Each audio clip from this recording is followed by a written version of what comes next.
Boa noite, meus irmãos. Depois desse período de louvor, quarta-feira, nós costumamos ir direto para a palavra.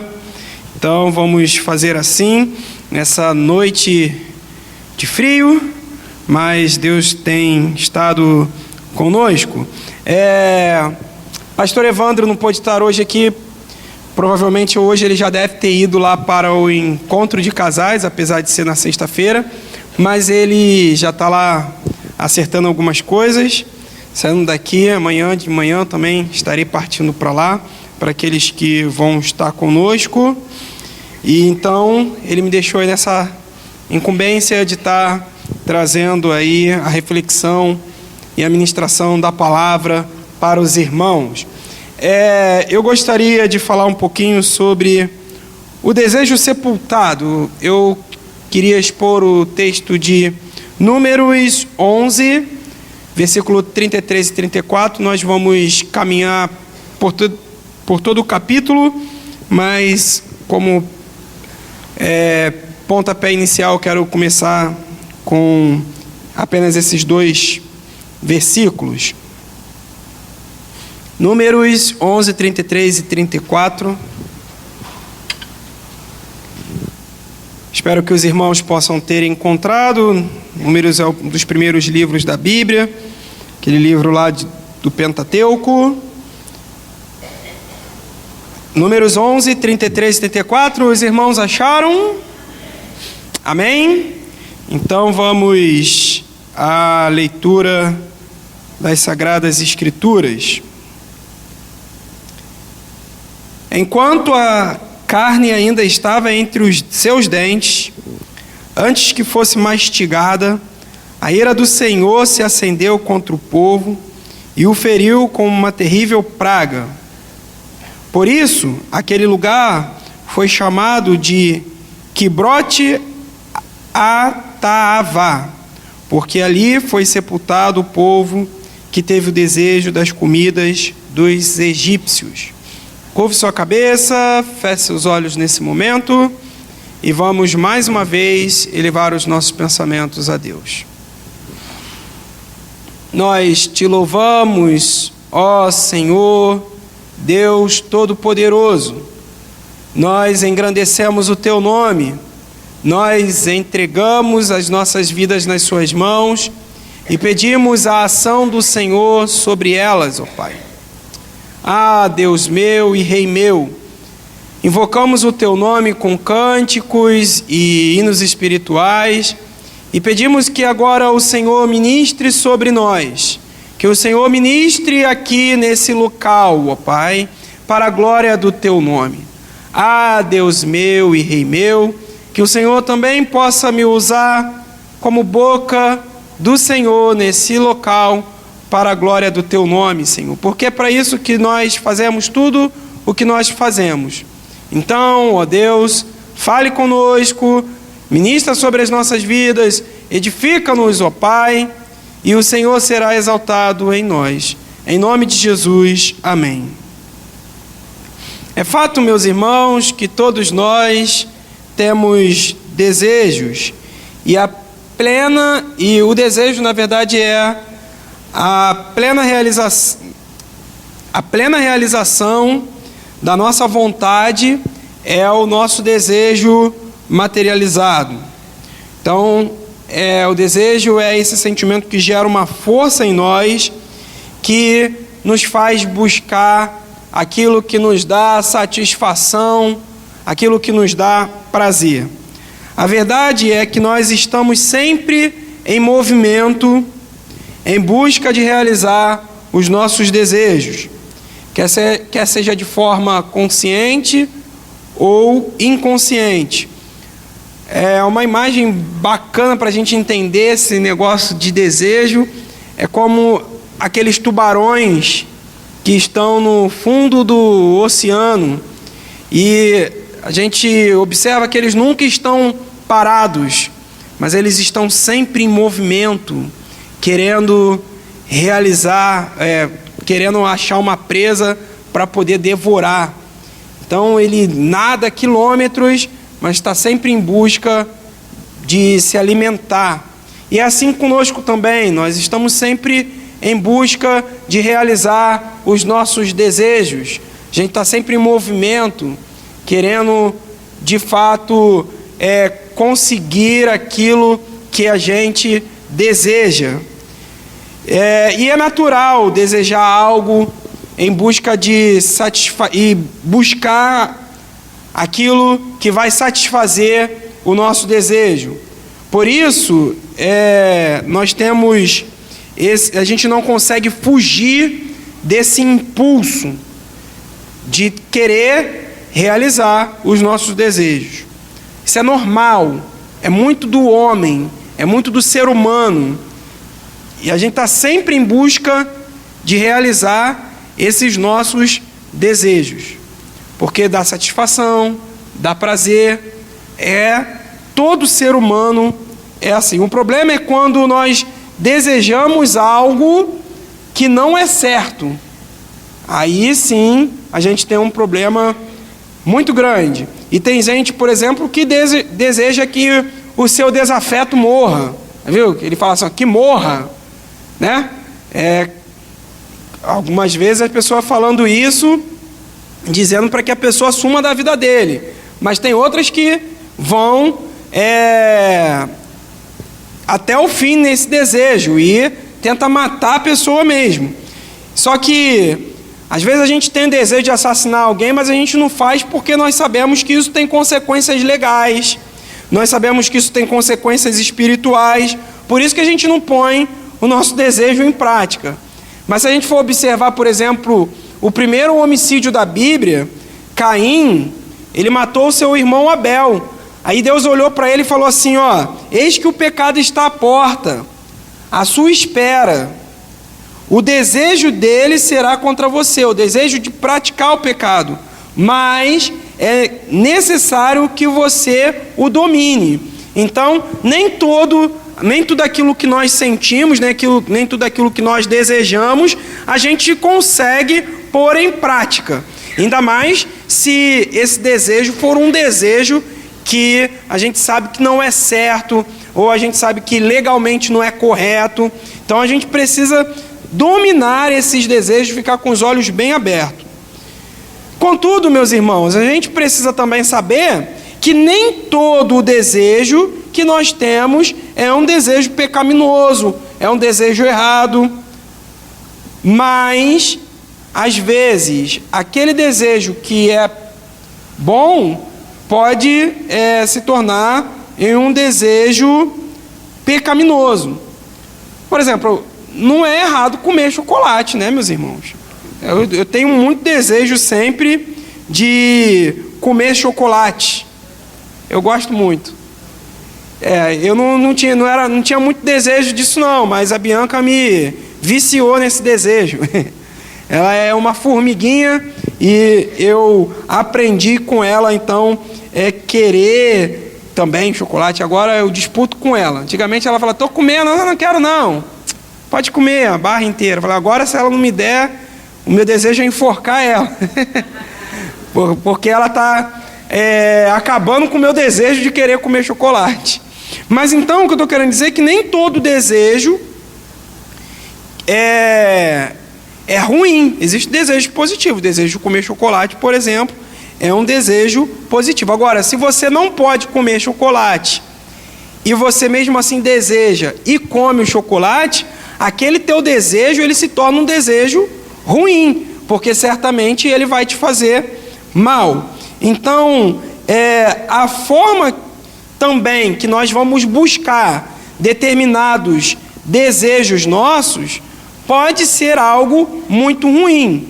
Então, tem pessoas que têm desejo de usar roupa cara, mas aí a pessoa acaba se endividando para poder saciar esse desejo. Então, o desejo em si não é algo ruim, mas a forma como ela busca aquele desejo é algo muito ruim e acaba fazendo com que o desejo dela se torne algo não muito proveitoso. E esse, meus irmãos, foi o caso do povo de Israel e muito daqueles que estavam com eles no deserto, como descrito aqui nesse capítulo que nós lemos o finalzinho, o capítulo 11. Eles tinham, eu penso que Israel, eles tinham um desejo legítimo. Eles queriam comer carne. Vejam, Deus os tirou do Egito, da escravidão, todo mundo conhece a narrativa.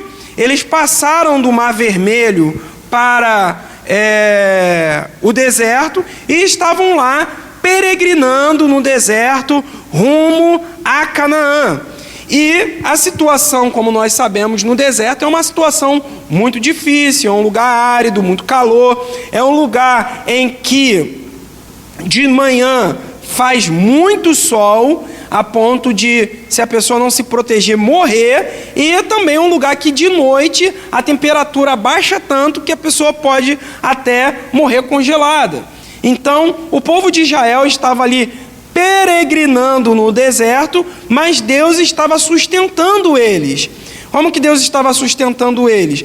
Como nós sabemos, no deserto não tem vegetação, mas Deus mandava um maná, algo diferente, que eles nunca tinham visto, e ali eles se alimentavam daquele maná, e eles faziam tudo com aquilo. Era bolo de maná, bolo de maná de manhã, bolo de maná de tarde e bolo de maná de noite. É um pão que desceu do céu para eles comerem toda hora.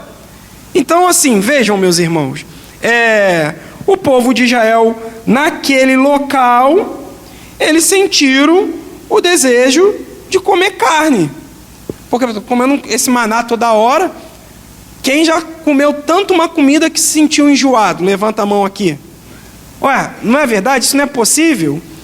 Quando eu era menino, a gente era espírita, né? Tinha aquele negócio todo, e a minha mãe sempre dava doce para São Cosme e Damião. Então ela entregava aquele negócio, e teve um dia que ela fez umas cocadas lá, mas ela fez muitas cocadas, mais do que aquela quantidade de doce que ela deveria dar. Então sobrou cocada, meus irmãos. E eu, criança, né, adorava comer cocada. Então o que aconteceu? Eu caí dentro da cocada. Cocada. Mas eu comi tanta cocada, mas tanta cocada, que eu já não estava mais aguentando comer cocada. Gente, eu não consigo... Até um tempo atrás eu não conseguia sentir o cheiro da cocada, que embrulhava o estômago. Ou seja, quando você come muito uma coisa, a tendência é que você acaba não tendo vontade de comer aquilo. E foi o que aconteceu com o povo de Israel, comendo maná de dia, maná de noite, maná de manhã, maná no café da manhã, maná. Eles ficaram, Deus, a gente está precisando comer uma proteínazinha aí, né? Alguma coisa para poder... Então eles estavam enjoados. Agora, a grande questão o problema não foi o desejo deles de comer carne, mas como eles buscaram saciar esse desejo. Como que eu estou falando para os irmãos? Existem desejos que são pecaminosos, e é claro, a gente deve excluir esses. Agora, existem desejos que não, são legítimos, mas a gente precisa ter cuidado com a forma que nós vamos buscar esse desejo, porque saciar esse desejo, dependendo do jeito, pode ser muito pecaminoso. Então é por isso que hoje a minha proposta é que nós possamos analisar esse texto e ver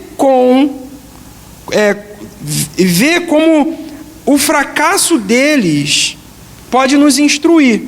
Aquilo que eles fizeram, que não deu certo, que vocês vão ver comigo, pode nos instruir na busca dos nossos desejos. E como os nossos desejos podem fazer com que a gente sofra, mesmo que esse desejo seja um desejo legítimo. E quando a gente olha o livro de Números, quando a gente está lendo a Bíblia, começa a fazer aquelas leituras, o plano de leitura bíblica, a gente começa a achar assim, poxa, o livro de Levítico é um livro meio chato. O Levítico é Números, quer dizer, que é o texto que nós estamos lendo. Tem muita contagem, genealogia. Alguns cristãos, eles vão desabafar com outro irmão e fala assim: poxa, eu estou com insônia. Então, começa a ler o livro de de Números, que você vai logo dormir. Antes de dormir, você começa a ler Números. Aí você vai ver aqueles números todos, aí a pessoa acaba dormindo. Porque é um livro com muita contagem. Mas é verdade. Tem gente que faz essa técnica, mas eu não estou falando para fazer, não. Mas tem gente que começa a ler esses livros mais difíceis e começa a dormir. Usa o texto como sonífero. Mas ao contrário disso, meus irmãos, o livro de Números, ele tem, sim, algumas leis, tem história, tem profecia, tem poesia. Então é um livro muito propício para a nossa instrução. Então esse livro foi escrito para que o povo de Deus não esquecesse o quanto Deus é fiel, ou quanto Deus foi fiel à sua aliança, em detrimento da infidelidade de seu povo. Ele foi escrito para que nós possamos ver que o nosso Deus é um Deus de provisão. Amém, meus irmãos? Sim, mas também, apesar de ser um Deus de provisão, um Deus que cuida do seu povo, é um Deus justo também. E o livro de Levítico, ele vai mostrar que Deus ajuiza também o seu povo. E a gente precisa ficar com os olhos muito abertos. Então, dessa forma, a primeira coisa que nós não podemos esquecer e a gente nunca pode tirar isso da nossa cabeça quanto cristão, é que nós, pela graça de Deus, fomos libertos da escravidão. Deus nos libertou. Eu e você, nós éramos escravos. E escravo não realiza a sua vontade. O escravo não consegue concretizar o seu desejo. A gente tem que ter isso muito claro na nossa mente. E o povo de Israel é muito semelhante a isso. O que eles faziam? Eles eram escravos dos egípcios. Eles ficavam lá fazendo tijolos. Essa era a função. Então, a vontade do povo de Israel era a vontade dos seus senhores. E falando nisso, eu ainda vou pregar um pouco sobre essa situação de nós sairmos da escravidão e nos tornarmos escravo de um outro senhor. Mas não é o caso aqui. O caso é que os Pentateuco e o livro de Números vai nos mostrar que Deus é o libertador do seu povo. Deus é o nosso libertador. O povo não deveria nunca esquecer que Deus livrou eles da escravidão do Egito. Deus os chamou para uma caminhada rumo a Canaã, uma cidade preparada por Ele para os seus eleitos. Uma cidade que emana leite e mel. E nessa caminhada, Deus, Ele estava disposto a suprir todas as necessidades do seu povo. Seria uma caminhada difícil? Sim, obviamente, estavam no deserto. Mas Deus iria suprir toda a sua caminhada. E vejam, meus irmãos, o livro de Números, ele não está escrito aqui simplesmente para que a gente possa dormir, ou ler ele antes de dormir, para poder pegar no sono. Ele está escrito aqui porque Deus, ele tem orientação para nós hoje. O que aconteceu no passado serve como orientação, exemplo de Deus para as nossas vidas hoje. Por isso que é importante a gente refletir sobre isso. Então, pensa, meus irmãos, seria diferente conosco? Nós somos o Israel de Deus. Nós somos o povo escolhido de Deus. O povo de Israel que padeceu no Egito, ou no deserto, é o mesmo povo que está aqui hoje. Porque nós somos o povo, o Israel espiritual de Deus. Não necessariamente quem nasce, geneticamente vindo de Abraão é filho de Abraão. Abraão é o nosso pai na fé. Nós somos o povo de Deus. Então, meus irmãos, nós também nunca podemos esquecer onde estávamos quando ainda éramos escravos do pecado e refém dos nossos desejos. Isso não pode sair da nossa cabeça. E a gente vai ver mais lá para frente que às vezes a gente parece que esquece esse negócio. Da onde nós estávamos, da casa de servidão, de onde Deus nos tirou e onde nós estamos agora. A situação pode ser uma situação muito difícil que nós vivemos, passando na nossa carreira na fé, mas a gente não pode esquecer que nós viemos da casa da servidão e Deus nos libertou. Ele nos libertou e está nos conduzindo rumo a Jerusalém. Nós não estamos peregrinando como pessoas andarilhas por aí sem rumo, sem sentido. A nossa peregrinação tem um caminho a Jerusalém celestial, a casa onde Deus estará, e ali nós habitaremos com Ele para toda a eternidade. A cidade santa que Ele tem preparado para cada um de nós. E em nossa caminhada, então, nós não podemos esquecer disso. Entretanto, o nosso coração às vezes é tão duro que temos a tendência de esquecer dos feitos do Senhor na nossa vida. Às vezes a gente endurece o nosso coração de tal forma que nós esquecemos que Deus nos tirou da prostituição, que nós esquecemos que Deus nos tirou de pecados absurdos, que nós nos esquecemos da onde nós saímos e onde nós estamos hoje no Senhor. Mesmo o Senhor cuidando de nós, temos a tendência de querer mais do que nós podemos ter. Mas isso em si não é errado, meus irmãos. Querer algo a mais na nossa vida não é errado. Mas como nós direcionamos ao Senhor o nosso desejo, os nossos desejos, pode mudar a coisa toda. É isso que a gente vai ver mais a fundo. Deus nos salvou. Deus tem suprido as nossas necessidades. Mas às vezes nós desejamos as coisas, às vezes desejos legítimos, mas só que nós buscamos de uma maneira que não agrada ao Senhor. Então nós erramos quando nós assimilamos o que os estranhos a nós desejam e agimos como eles. Sabe quem são os estranhos a nós?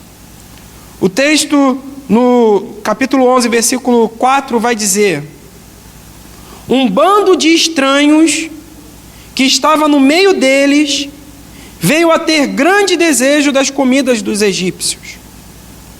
Também os filhos de Israel começaram a chorar outra vez, dizendo: quem nos dará carne para comer? Vejam, o povo de Israel saiu do Egito e com eles um povo estranho. E esse povo começou a seguir Israel no meio do deserto. Os estranhos estavam no meio do povo, mas vejam, não eram povo. Diz comigo, não era povo. O que se sabe é que esse povo saiu junto com o Israel do Egito.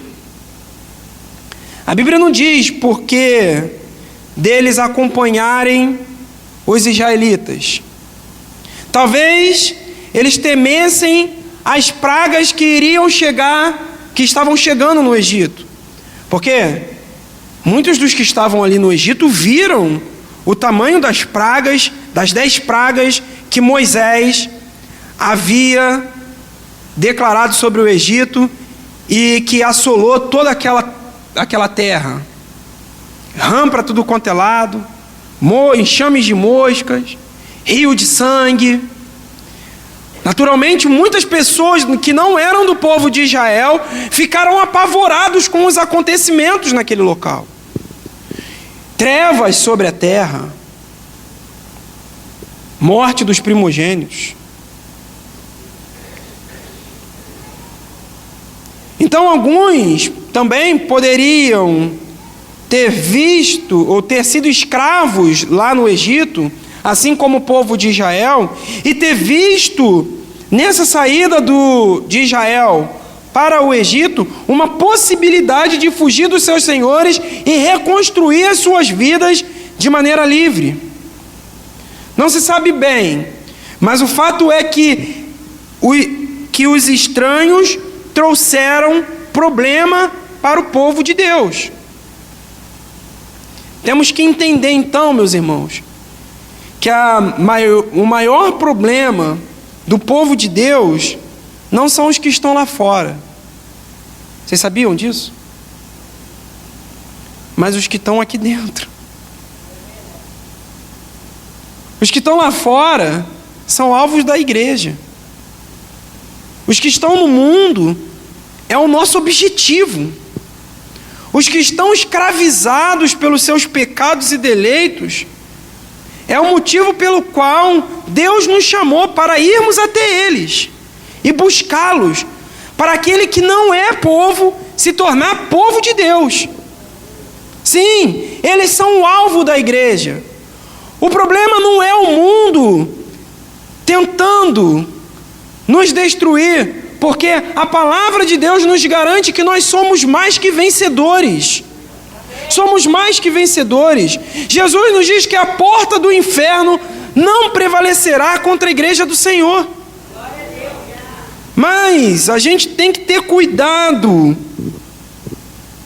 com os que estão dentro. Porque nem todos aqueles que estão dentro são povo de Deus. E isso é sério. Não é porque o camarada que está do seu lado sentado, arrumadinho, cheirosinho, está aí perto de você, não necessariamente ele é seu irmão em Cristo. A gente espera que seja. Dá uma olhada para ver se ele tem cara de irmão aí. A gente espera que seja.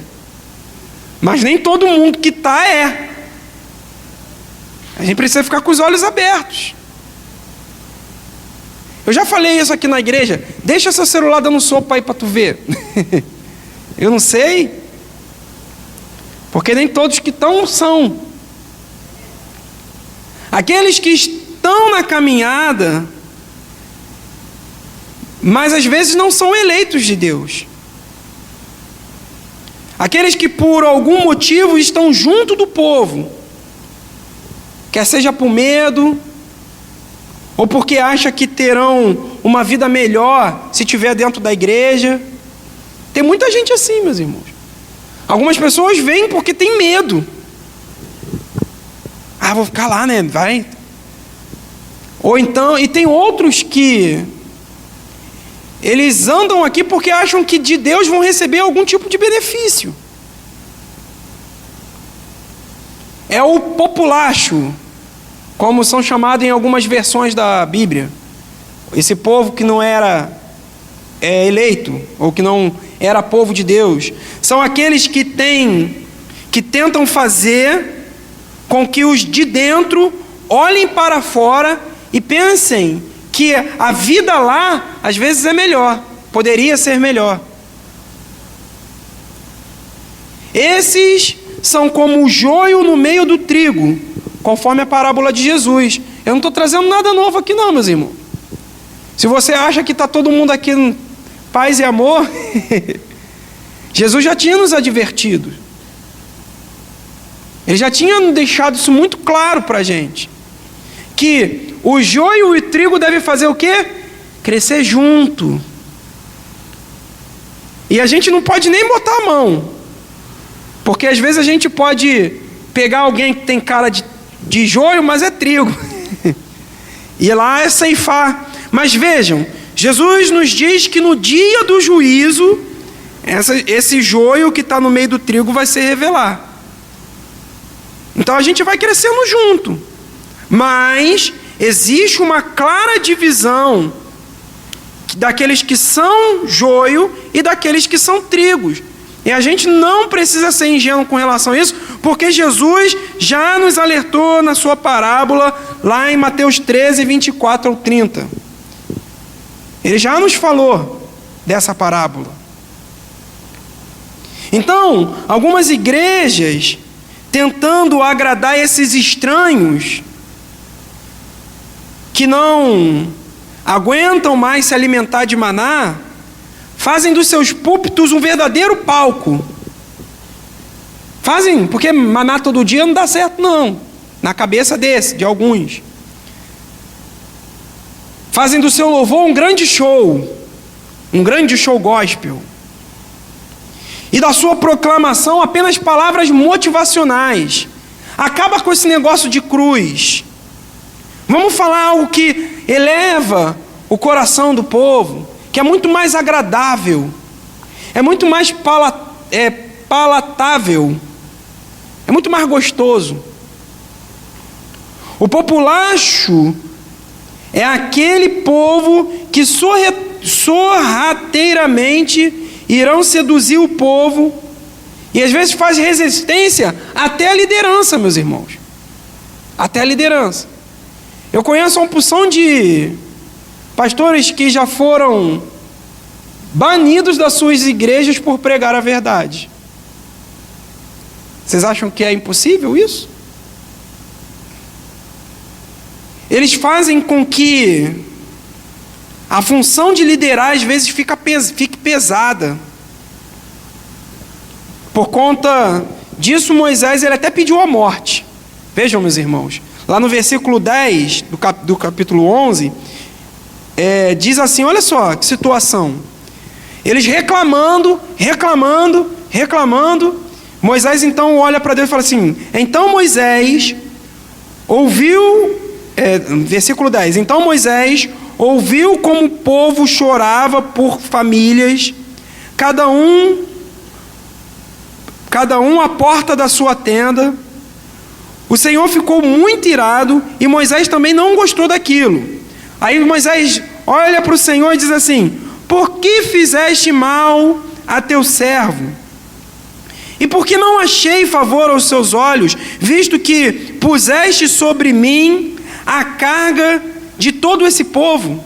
Será que fui eu quem concebeu todo esse povo? Será que fui eu quem o deu à luz para que me digas que o leve no colo, como uma babá leva uma criança que mama, até a terra que prometestes dar a seus pais?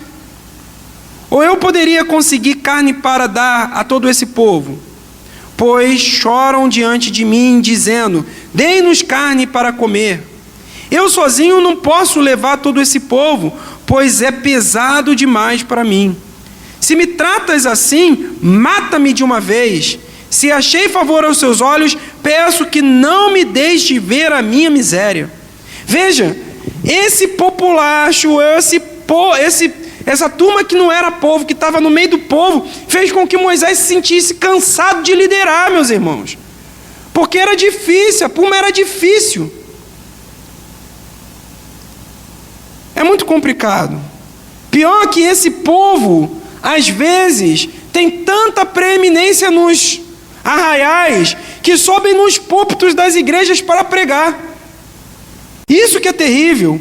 Ouvirmos sermões dos estranhos, seguimos seus conselhos, pregadores que dizem para dizermos a Deus que nós não aceitamos a situação como se nós fôssemos o Senhor e Ele fosse Deus.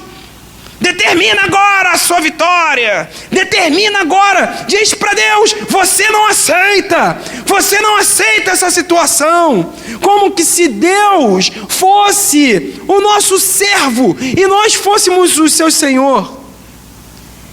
Você não pode viver assim, você é cauda. A gente conhece esse tipo de pensamento. Dizime, dê a Deus, e Deus vai te dar um carro do ano. E se ele tem que te dar, porque você é dizimista fiel e tem que exigir isso de Deus. Terrível. Terrível. Como nós podemos observar, isso não é uma questão nova, meus irmãos. Não é uma questão nova, não. Pois o próprio apóstolo Paulo teve problema com esse povo que não era povo, que estava no povo de Deus. Terrível. Por isso que ele escreveu lá em Filipenses, vamos abrir nossa Bíblia? Lá em Filipenses, o texto vai mostrar isso. Filipenses 3, 18 e 19. Filipenses 3, 18 a 19. Paulo ele vai falar um pouco sobre isso, ele vai falar assim, pois muitos andam entre nós, dos quais repetidas vezes eu lhes disse e agora digo, até chorando, que são inimigos da cruz de Cristo. O desejo deles é a perdição. O Deus deles é o ventre, e a glória deles está naquilo de que deviam se envergonhar, visto que só pensam nas coisas terrenas, pois a nossa pátria está nos céus, de onde também aguardamos o Salvador, o Senhor Jesus Cristo. Eles só pensam nas coisas que estão aqui na terra. E esses sobem até os púlpitos das igrejas. Esses são aqueles que vão te olhar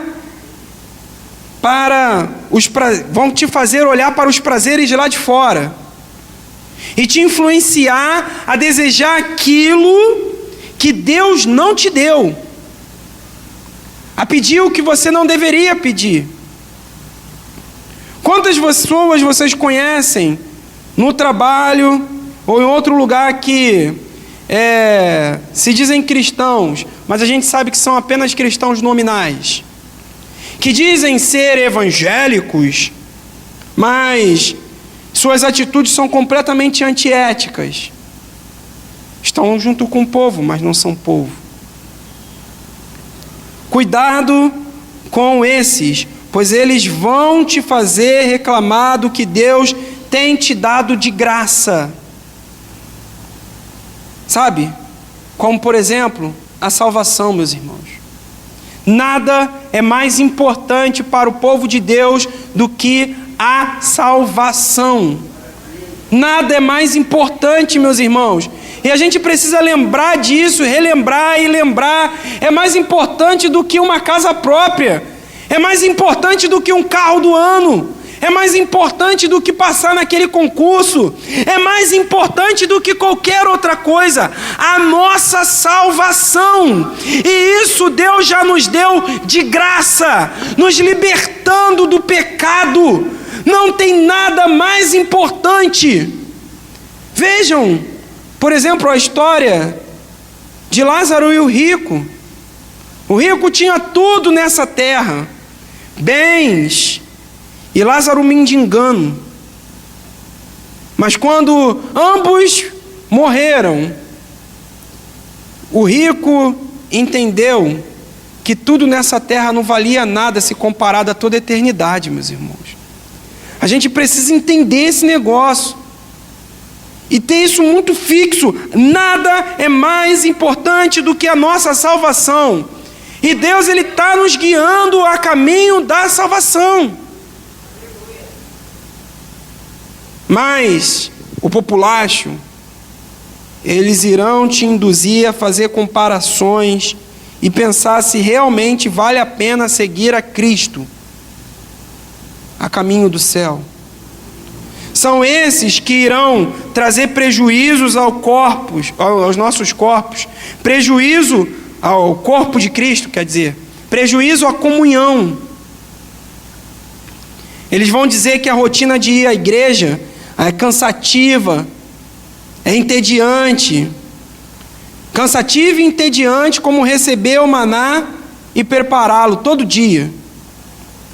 Por isso nós precisamos ficar alerta com o que nós desejamos, porque às vezes são só futilidades de um povo que não é povo. E no versículo 5 vai falar um pouco sobre isso. Volta lá para Números. Olha o versículo 5, diz: lembramos-nos dos peixes que comíamos de graça no Egito. Que saudade dos pepinos, dos melões, dos alhos silvestres, das cebolas e dos alhos. Vejam, meus irmãos, eles nos fazem lembrar daquilo que nós não deveríamos. Os estranhos que estavam junto ao povo, mas não faziam parte do povo, fizeram o povo olhar para trás e lembrar como no Egito havia fartura de peixe, como era prazeroso se alimentar dos pepinos e dos temperos dos egípcios. Os estranhos fizeram com que o povo de Israel tivesse desejo de comer a comida que era dada pela mão de Faraó. Contudo, não tocaram no fato de serem escravos, de serem humilhados e de por diversas vezes clamarem ao Senhor, porque estavam debaixo da chicotada. Porque às vezes é muito mais fácil, meus irmãos, a gente lembrar dos benefícios de viver no mundo, mas a gente esquece de quanto aquilo trazia prejuízo para as nossas vidas. Uma vez eu fui no nutricionista. Eu estou precisando de novo, porque eu já estou gordo pra caramba. Já estou até viando piada do pastor Evandro, que olha, minha barriga do pastor Átila. O negócio está sério para o meu lado, meus irmãos. Mas eu fui ao nutricionista e a nutricionista falou: olha, você não vai poder comer hambúrguer. Quem gosta de hambúrguer aqui? Hambúrguer é muito bom, meus irmãos, misericórdia. E eu descobri um tal de artesanal que só a graça. Cheddar. Oh, meu Deus do céu.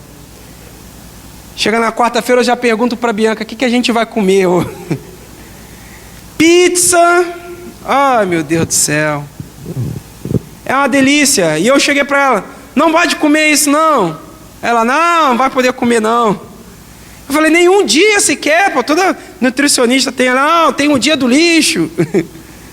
Ela: não pode não, nem nesse dia, nem no sábado, nem no domingo. Não pode não.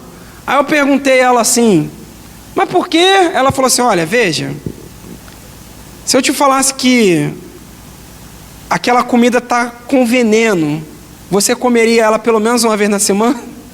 É óbvio que não. Então você vai querer ingerir veneno? Eu falei: meu Deus do céu. Aí eu fiquei, né? Pegou pesado, né? Mas aquilo ali faz mal mesmo, meus irmãos. Mas é tão bom. É gostoso, mas é veneno. Mas aí eu esqueci o que ela falou e foi comer veneno mesmo. Veneno é mais gostoso. Ô, veneno. Só a misericórdia de Deus. Eu acho que eu vou chegar no céu gordo. É por isso que estamos juntos. Por isso que eu vou para a academia, meus irmãos, para poder comer veneno. Que aí eu mantenho ali o equilíbrio. Aí não segue o exemplo do seu pastor, não, que só misericórdia. Mas é tão gostoso. E agora, agregado ao chocolate que a Bianca resolveu me ensinar a comer, aí dá ruim, meus irmãos.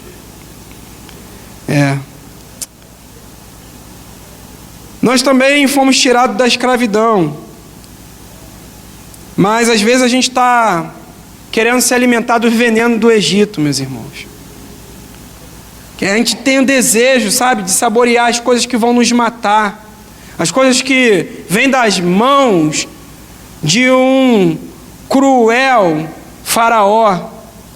Às vezes a gente tem vontade de se alimentar dos hambúrgueres que Satanás coloca nas nossas mãos, das pizzas do diabo, porque é gostoso e a gente quer satisfazer os nossos desejos.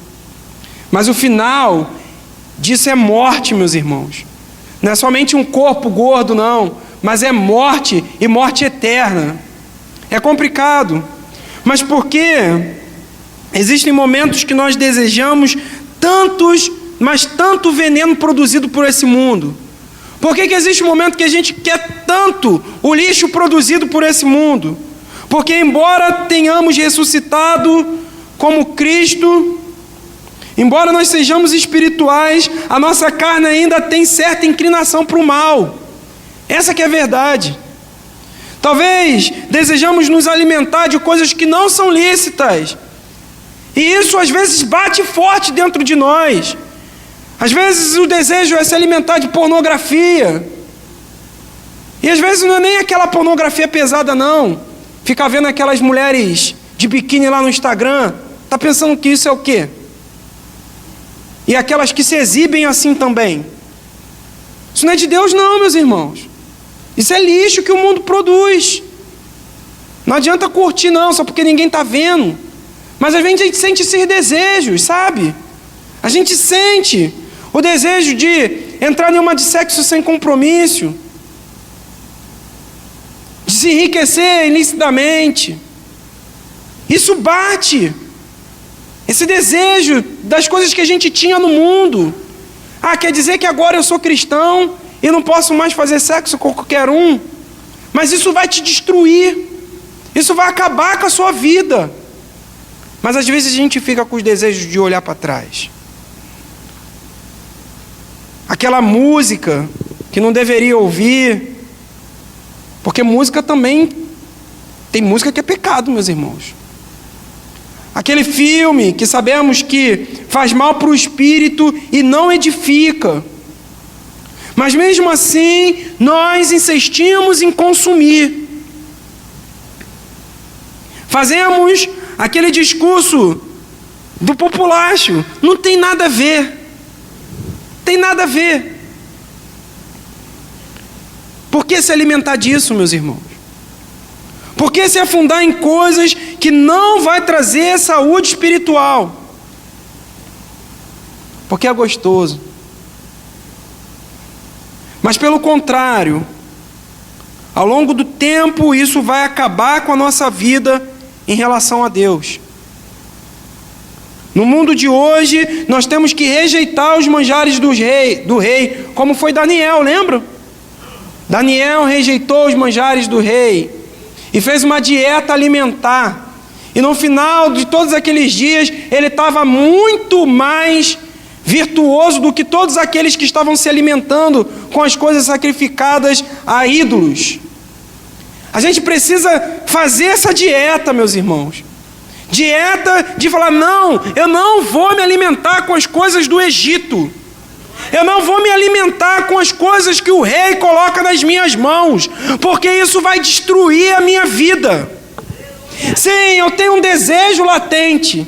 Às vezes eu quero voltar para lá, mas não, eu vou me permanecer firme, porque o que é a vida aqui se comparada à eternidade? Deus me salvou. Será que vale a pena voltar para trás? Será que vale a pena voltar ao cativeiro do Egito para se alimentar com os nossos desejos? Será que vale a pena? Você pode estar cansado do maná diário. E é maná, meus irmãos. A alimentação de Deus para a nossa vida é muito simples. Leitura da palavra, oração e comunhão. Amanhã o que vai ter? Leitura da palavra, oração e comunhão. E até que Jesus volte, leitura da palavra, oração e comunhão. Não tem outra dieta para o cristão, meus irmãos. O maná é esse. O maná é esse. Se sabemos que não vale a pena voltar para o Egito, por que não glorificar a Deus pelo que Ele tem feito em nossas vidas hoje, meus irmãos? Por que não glorificar? Aquilo está destruindo a vida daqueles que estão lá.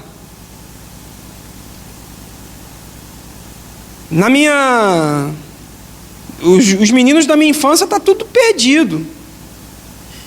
é viciado. Sabe? Tem uns lá com uns 40 filhos, de mulher diferente. Contra-cheque vem menos 100. Vem negativo. Só não vem porque não pode, né? Mas o negócio é sério. Outros já estão mortos, mas estavam lá no prazeres da vida. E às vezes a gente, por conta daqueles que nos fazem olhar para fora, a gente fica querendo se alimentar das coisas que não são de Deus. E invejar a vida daqueles que não conhecem ao Senhor, só porque tem um bom carro, algumas mulheres, só porque tem as curtidas no Instagram, no Facebook. Cuidar, a gente tem que ter cuidado para os nossos desejos, meus irmãos, não virar reclamação. E isso aconteceu também com o povo de Israel. Vamos ao versículo 6 e 9, do texto que nós lemos, do capítulo 11. Diz assim, mas agora nossa alma está seca, e não vemos nada a não ser esse maná. O maná era como semente de coentro, e sua aparência era semelhante à de bedélio. O povo ia por toda parte e a colhia. Eles moíam em moinhos ou socavam em pilões. Depois cozinhavam em panelas e deles faziam bolos. O sabor do maná era como o de bolo amassado com azeite. Quando de noite descia o orvalho sobre o arraial, sobre este também caía maná. Embora Deus estivesse sendo benevolente e gracioso com aquele povo, dando eles o maná, mesmo assim o povo estava sempre a reclamar. Sempre a reclamar. Isso já era costume do povo. Já era costume, porque 3 dias após o culto de louvor a Deus, de engrandecer o Senhor, de Moisés fazer um salmo, de Miriam tocar o tamborim, eles glorificarem a Deus, porque eles saíram do Mar Vermelho, eles foram batizados no Mar Vermelho, como diz as Sagradas Escrituras, e depois do batismo, lá o povo começou a murmurar querendo água. Eles queriam água. Não tem água aqui para beber. E as queixas, na verdade, meus irmãos, revelam a nossa falta de confiança em Deus. Não é um problema deles quererem comer carne, o problema é como eles fizeram. Eles começaram a reclamar de Deus. Por que Deus nos trouxe para cá? Nós vamos morrer. Poxa, só tem maná. A queixa, na verdade, revela a nossa falta de confiança em Deus. Por isso é preciso por isso é preciso ter fé para aceitar a provisão de Deus na nossa vida, meus irmãos. Deus está suprindo as nossas necessidades, amém? Deus está suprindo a nossa necessidade agora, e o mesmo Deus, Ele irá suprir as nossas necessidades amanhã. Glória a Deus, meus irmãos. A gente precisa acreditar. Nós não sabemos que todas as coisas cooperam para o bem daqueles que amam a Deus e são chamados segundo os seus propósitos. Nós acreditamos ou nós não acreditamos? Então, independente se só está tendo maná, se Deus está te dando só o básico, louvado seja o nome do Senhor.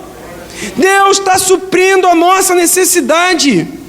Mas quando nós começamos a nos queixar diante do Senhor, isso revela a nossa falta de confiança em Deus. A gente pode desejar outras coisas, almejar, mas como é que a gente faz isso, meus irmãos?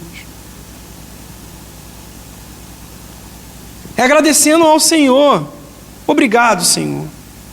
E se o Senhor quiser, se for feita a sua vontade, se assim lhe parecer bem, porque o Senhor é Deus, o Senhor pode fazer isso por mim também? Mas a gente vai ver isso mais para frente. As queixas dos israelitas revelam, na verdade, a ingratidão deles. E um coração ingrato cria um ambiente para todo tipo de pecado. Quando a gente não entende o quanto Deus tem nos abençoado e nós não somos gratos a Ele, isso mostra o quanto nós somos ingratos. Romano 1, 21, texto conhecido, diz assim, porque tendo conhecimento de Deus, não glorificaram como Deus, nem lhe deram graças. Pelo contrário, se tornaram nulos em seu próprio raciocínio, e o coração insensato deles se obscureceu. A ingratidão gera uma mente reprovável diante do Senhor. A ingratidão faz com que nós venhamos nos afundar mais e mais no nosso próprio pecado. E é por isso que a gente tem que viver uma vida de gratidão. Obrigado, Senhor. Obrigado, meu Deus. Sim, eu estou passando pelo deserto, mas eu não vou murmurar. Eu glorifico o teu nome, porque aquilo que eu preciso, o Senhor tem provido na minha vida. O Senhor me deu a palavra, o Senhor me dá comunhão contigo, o Senhor me dá a comunhão dos irmãos, e mais do que isso tudo, o Senhor me dá a salvação.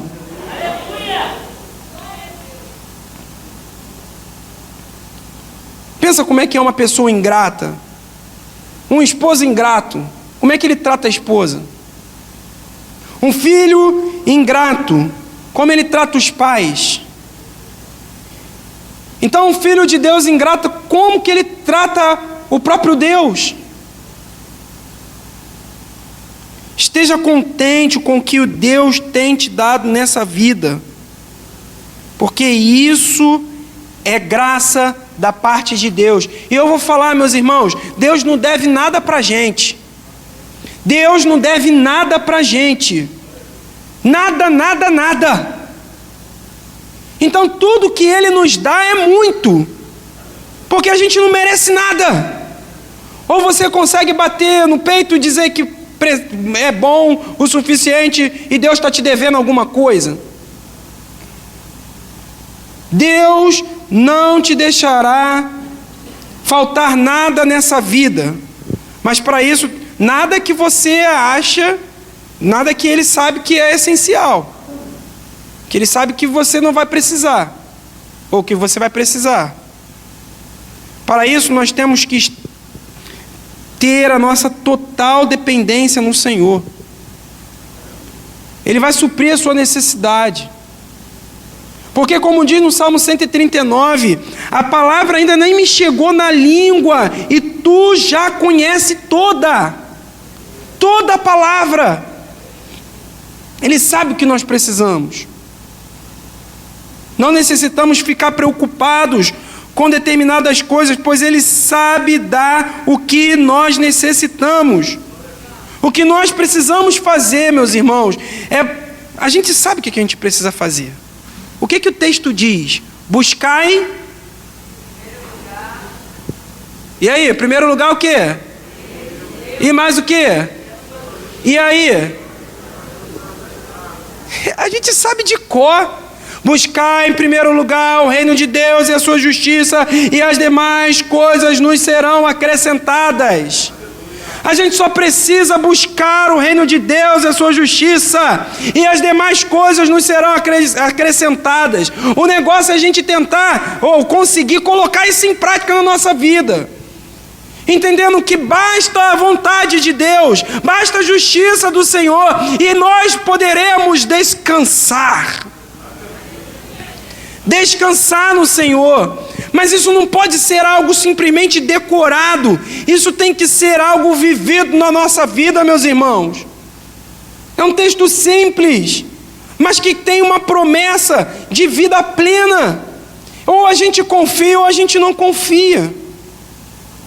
Meu irmão e minha irmã, saiba que as mãos do Senhor não estão encurtadas para nos abençoar.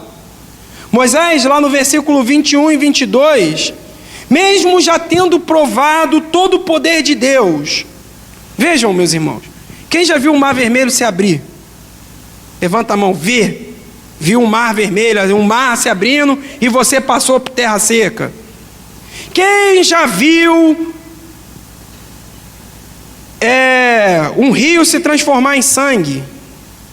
Quem já viu uma sarça arder e não se consumir? Moisés presenciou isso tudo. Ele viu. Mas olha, no versículo 21 e 22, Moisés, apesar de ter provado disso tudo, ele acha que Deus não seria capaz de prover carne para o povo.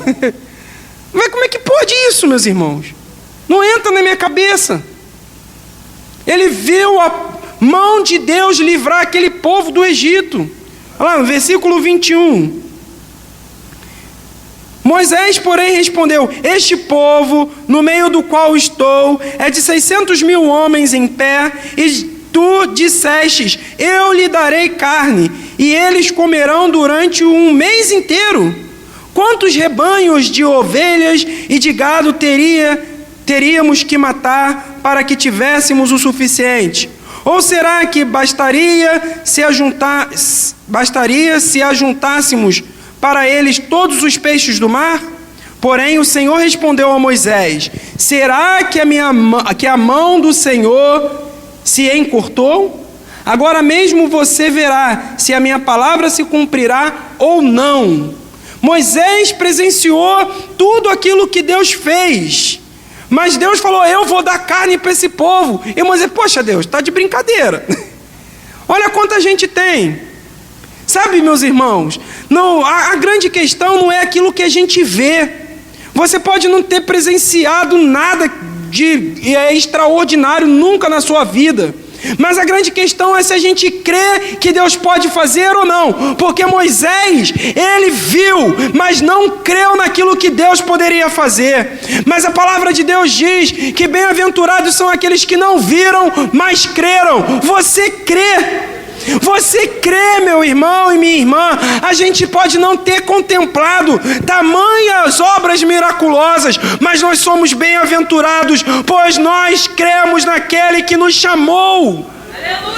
Nós cremos, meus irmãos. Então, se ele diz que nós devemos buscar em primeiro lugar o seu reino e a sua justiça, que as demais coisas nos serão acrescentadas, as demais coisas nos serão acrescentadas, porque nós não vivemos por vistas, mas por aquilo que nós cremos. Sim. No versículo então 23, Deus responde. Na linguagem de hoje é mais ou menos assim: será que eu não tenho poder, Moisés? Agora mesmo você verá se o que eu disse vai acontecer ou não. Na linguagem de hoje, o mesmo texto diria assim: será que eu não tenho poder?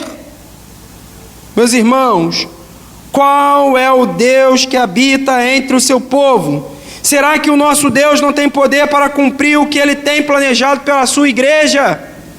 Será que Ele não tem poder? Se Ele falou que nós seremos salvos, nós seremos salvos. Se Ele falou que as portas do inferno não prevalecerão contra a igreja do Senhor, a porta do inferno não prevalecerá. Se Ele diz que todas as coisas cooperam para o bem daqueles que o amam e são chamados segundo os seus propósitos, todas as coisas cooperam, mesmo as dificuldades. Eu sei que se Ele disse que irá fazer, Ele vai fazer porque Ele prometeu. Então não é momento de reclamar, é momento de glorificar, de exaltar. Exalte o nome do Senhor. Bendiga ao Deus vivo e verdadeiro. Mas a gente tem que ter cuidado com os nossos desejos.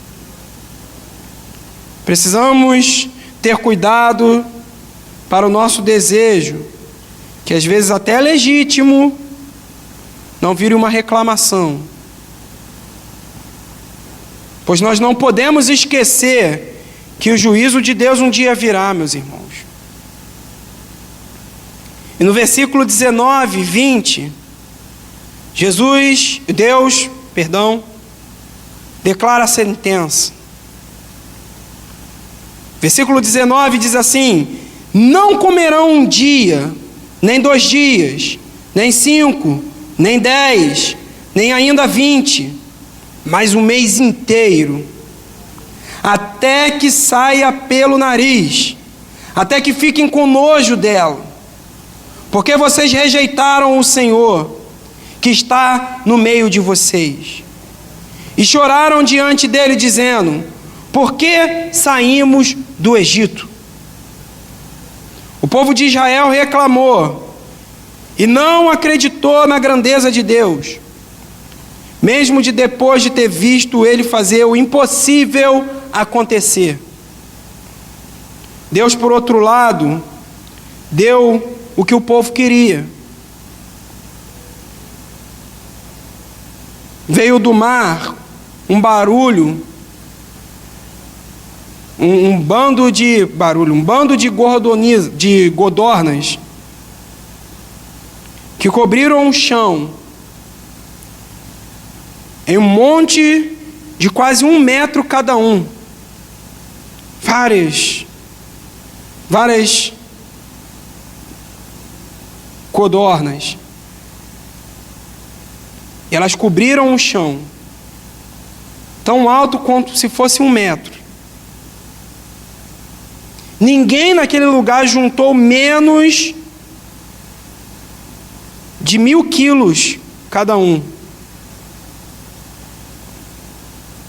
Nós temos que ter cuidado, meus irmãos, com aquilo que nós pedimos a Deus. Quando nós oramos da seguinte maneira: seja feita a minha vontade, não a sua, Senhor. Seja feita a minha vontade e não a sua. A vontade é a realização do desejo. Lembra quando eu comecei falando? Caso não queiramos estar atentos para esses conselhos que nós vimos aqui, Deus pode deixar com que nós venhamos a seguir o desejo do nosso coração, semelhante com o que ele fez com o povo de Israel. Vocês querem carne? Vocês terão carne. Quando Deus quer julgar as pessoas, Ele permite que elas façam as coisas bem do jeitinho que elas querem. Como está escrito lá em Romanos 1, 28. E por haverem desprezado o conhecimento de Deus, o próprio Deus os entregou a um modo de pensar reprovável, para praticarem as coisas que não convêm. O problema é quando ficamos em busca de saciar os nossos desejos. Podemos nos alimentar de carne, se fartar e saciar o nosso desejo. Mas um dia o Senhor a ira do Senhor vai se acender. E nesse tempo, Ele irá julgar e pedir conta de tudo. O juízo de Deus é: eu dou o que vocês querem deliberadamente, do jeito que vocês querem. É isso que você deseja? É muito melhor, meus irmãos, Deus nos dizer não com amor, do que Deus nos dizer sim para tudo, simplesmente deixando a gente seguir os nossos próprios cursos, o nosso próprio caminho. Deus nos tratar com indiferença, porque é assim que vem o juízo de Deus sobre as nossas vidas. Quando Deus, Ele simplesmente não liga mais, Ele não quer saber mais. Então você quer, faça do jeito que você quer fazer. E aqueles que simplesmente conseguirem realizar os seus desejos, conforme a sua própria vontade, sem submeter isso a Deus, ou reclamando de Deus, porque Deus ainda não deu, esses ficarão em que brote atavá, que quer dizer a sepultura do desejo, ou aonde foram enterrados os que desejaram. É isso que a gente quer? Claro que não.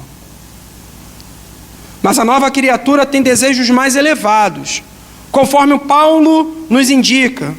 Quanto à maneira antiga de viver, vocês foram instruídos, e deixem de lado a velha natureza, que se corrompe segundo desejos enganosos, a se deixar renovar no espírito de entendimento de vocês, e se revista da nova natureza criada segundo Deus, em justiça, retidão, procedentes da verdade. Mas de uma coisa nós não podemos deixar de esquecer, meus irmãos. Nós que matamos os nossos desejos em Cristo, temos um paladar diferenciado, e nós podemos nos alimentar do pão vivo que desceu do céu, Cristo Jesus. Cristo Jesus, o Filho de Deus. Esse é o maná que Deus tem nos dado diariamente para que tenhamos vida, e vida em abundância. Quem se alimentar de Cristo, esse não vai morrer em que brote a atavá. Não vai. Não vai sepultar ali os seus desejos, mas vai ter plenitude de vida. Então, nós não podemos esquecer de louvar a Deus. Embora estejamos, às vezes, passando por um deserto, nós temos que nos lembrar que quem está conosco, e se Deus está conosco, se Deus é por nós, quem será contra nós? Devemos prestar atenção para não dar ouvidos a pessoas que não querem uma verdadeira relação com Deus. Na verdade, essas pessoas podem nos excitar a olhar o mundo com prazer e reclamar de Deus. Deus trará juízo à vida daqueles que não reconhecem que Ele é bom. Contudo, meus irmãos, Deus habita no meio de nós. Temos tudo o que nós precisamos. Que o nosso coração seja um coração cheio de gratidão. Ah, meus irmãos, gratidão. Porque o Senhor nos tirou do Egito. Um coração grato é um coração que não volta para as práticas que eram feitas no Egito. Você pode até, às vezes, sentir até o gostinho, sabe? Aquele gostinho. Olha, eu conheço umas pessoas que me disseram que pararam de fumar. E depois de anos, elas ainda sentem o sabor do cigarro na boca, mesmo depois de nunca mais ter colocado um cigarro na boca. Às vezes isso acontece, meus irmãos. A gente sente aquele desejo, mas o Senhor supre todas as nossas necessidades. Amém, meus irmãos? Então, vamos orar? Curve sua cabeça.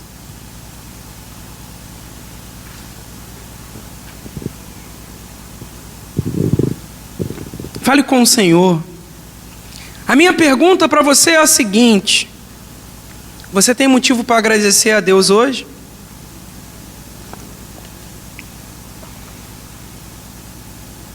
Elenca aí pelo menos 10 motivos pelos quais você tem para agradecer a Deus.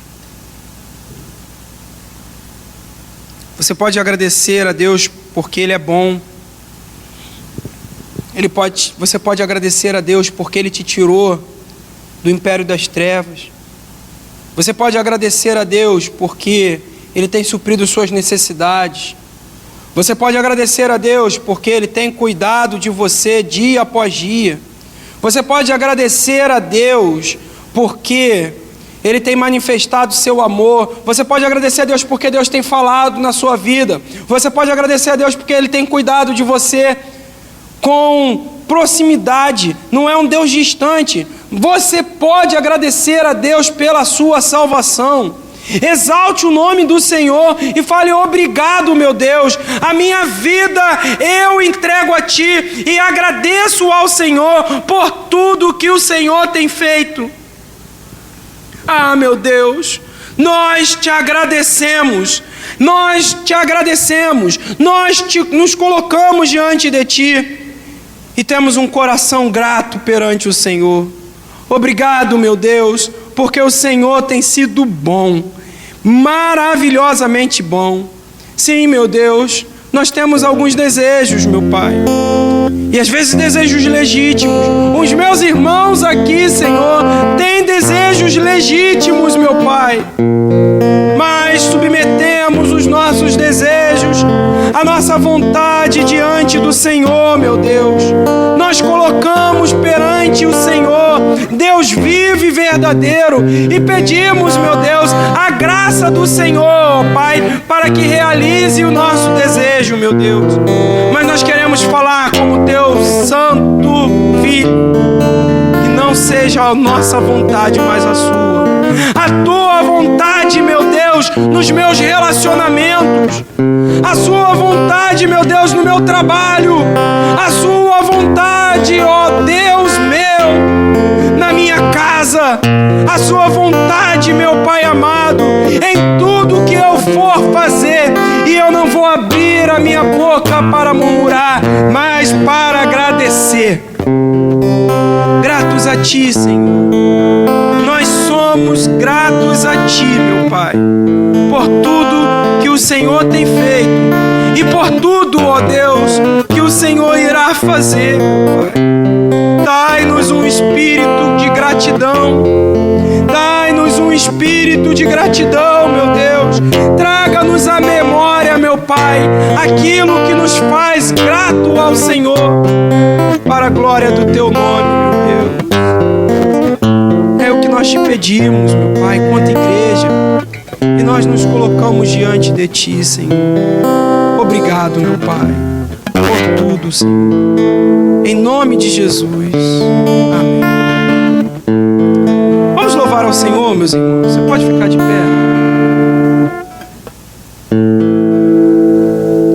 Te agradeço